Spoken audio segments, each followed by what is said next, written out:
Rob G., your heart was broken last night. Yes. Did you cry yourself to sleep? Was your pillow wet when you woke up this morning? Yes, it was. Now, how were you feeling? We're talking about the Lakers, who went on at one point, Rob G., a 31-5 run or something. It was incredible. Right. Because the Celtics were up by 20 at one point. And I looked at the score, and then all of a sudden I looked back, and the Lakers had taken the lead out 89-88. And I was like, what? So I asked you, when the Lakers were playing great, remember, did you think, wow, okay, we got something? How'd you feel about them beating the team that went to the NBA Finals a year ago and has played great, had the best record in the league? Well, earlier in the game, I tweeted out that when healthy, these Lakers do not have a chance against teams like the Celtics and the Clippers because of how good their wing players are. Jason Tatum, Jaylen Brown, Kawhi, and Paul George. Right. The Lakers don't have anybody on their roster that can match up with those guys. So last night, Boston was without their starting front court, basically. Al Horford is out for personal reasons. Robert Williams hasn't come back yet from his surgery. So they were shorthanded in the front court anyway. So I expected this would be a good game for Anthony Davis. Now, when they fell behind by 20, I'm like, okay, well, this is exactly what I was expecting. They can't contain Jason Tatum at all. He's cooking them. It is what it is. And as they started to come back, I wasn't even saying like, well, the Lakers got some going here. It was more like this feels like a schedule loss. The Boston's on the end of a long road trip. And if anybody doesn't know what that is in the NBA, there are schedule losses. Yes, they're ones you just kind of bake into the schedule. You know what it is. There's a lot of times where you'll see guys, which I don't like, but they'll sit guys because they're not expecting this to be a game they're going to win anyways. So they're up by 20, and it looked almost like they just kind of ran out of gas. It looked like Jason Tatum, Jaylen Brown, Marcus Smart, they had just played the night before. They got blown up by the Clippers. And even though they got blown out, Jason Tatum played almost 40 minutes in that game. So they're like they weren't trying to win. They lost to a team that had it going. And so once that was happening, I still wasn't feeling real great as a Laker fan. It was nice for them to get the win, I thought. And then the whole house of cards comes crumbling down. In the last 4 minutes, that was some of the most embarrassing, disjointed, ugly basketball I've seen in the LeBron James Laker era. And it's shocking because of the talent of the players they have. Yes. Am I right? Like Anthony Davis has been playing lights like crazy. Right.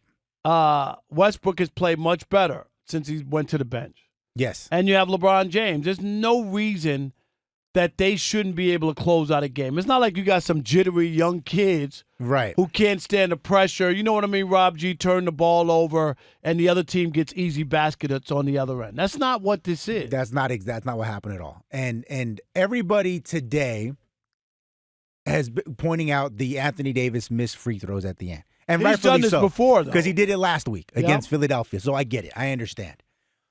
But because those misses were so loud, as Chris Broussard said, because they were such a big moment and they happened, so everybody points to that LeBron has gotten a complete pass for the way he played in the last 4 minutes. I'm looking here at the play-by-play. Now, I watched it live. I wanted to refresh my memory. Right. You want to make sure you get it right. So he takes a 31-foot three-pointer.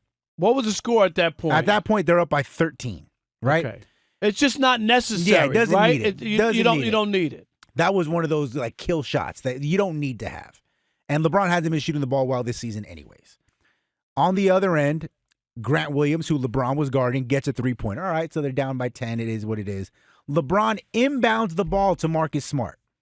Like, people forget during that play or during the whole course of the action, they're up by 10. They have the ball under the basket. And then LeBron gives it to the other team. LeBron goes to give it to Russell Westbrook, and instead he throws a half lazy pass. And you know what they call that in the NBA? Bill Fitch, who used to coach the Nets when I was a beat writer, he used to yell all the time, Rob G. I'm sitting there, behind the bench. Right.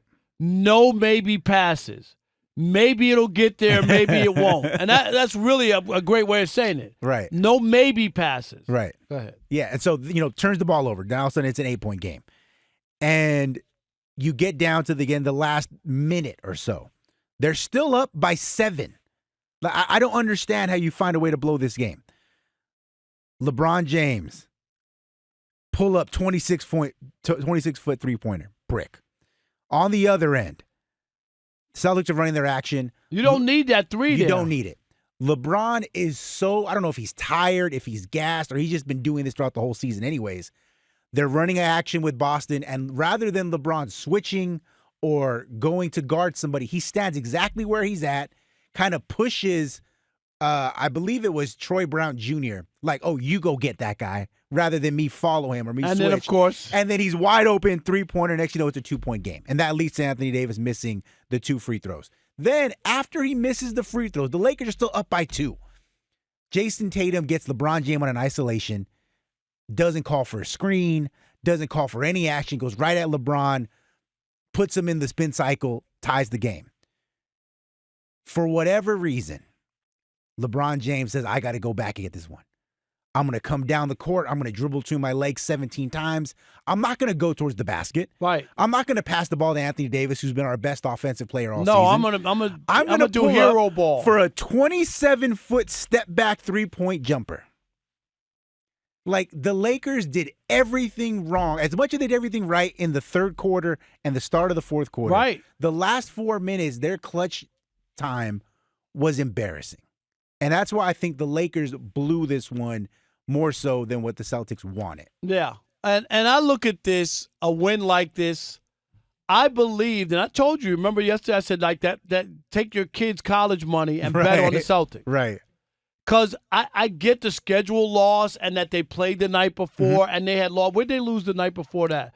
2 days. They lost to Golden State. Golden State. So they lost to Golden State. And at the end of a 6-game road trip. Right. They lost to Golden State. They got blown out by the Clippers. And so here's the other game. And I'm like, there's no way they're going to lose 3 games. This team is too good to lose 3 games in a row. They're very good. They're very good. And that's why I look at this and say, this is the Celtics willing them to a win that they have no business winning. This is what good teams do, Rob G. Mm-hmm. They have no business winning this game. But for them to lose 3 in a row, even at the end of a road trip and all that, tells me something about Boston. Because I didn't expect the Lakers to win. It would have been a miracle if they won, but I get it. Mm-hmm. You said up by 7 with a minute to go. You got to close that game out. Yep. So while they did choke, I still believe that it is the will of a team like the Celtics that probably as you go throughout the entire season won't lose more than 3 games in a row. You know what I mean? Like, they're just one of those teams. They're one of those teams, and they found a way. And if I'm a Celtics fan, I'm ecstatic. How'd they win that game? And it tells you about their makeup. Yep. Not to give up. They could have given up. Rob G, they could have given up. Really easily. Right. And even with a minute to go and down by 7, you might go like, we're not going to win this game. There's no way we're going to win this game. But they don't know LeBron's going to put up these 30-footers or whatever. For no reason. For no reason. When you don't have to do it.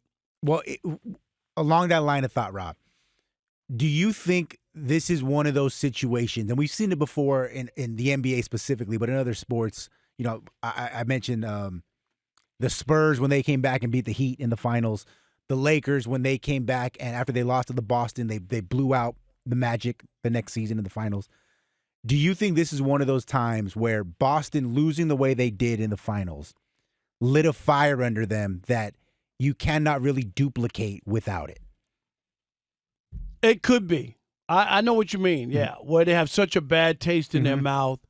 And it's like, we got there, we're good enough, and we need to finish the job the next time. They were better than the Warriors in that series. Yeah, they were. But you can't turn the ball. In crunch time is where they lost it. They turned the ball over a million times. And Tatum was unbelievable. I just couldn't believe. I mean, I hate to say it, but he had more turnovers than a bakery. Oh, I'm sorry. He did.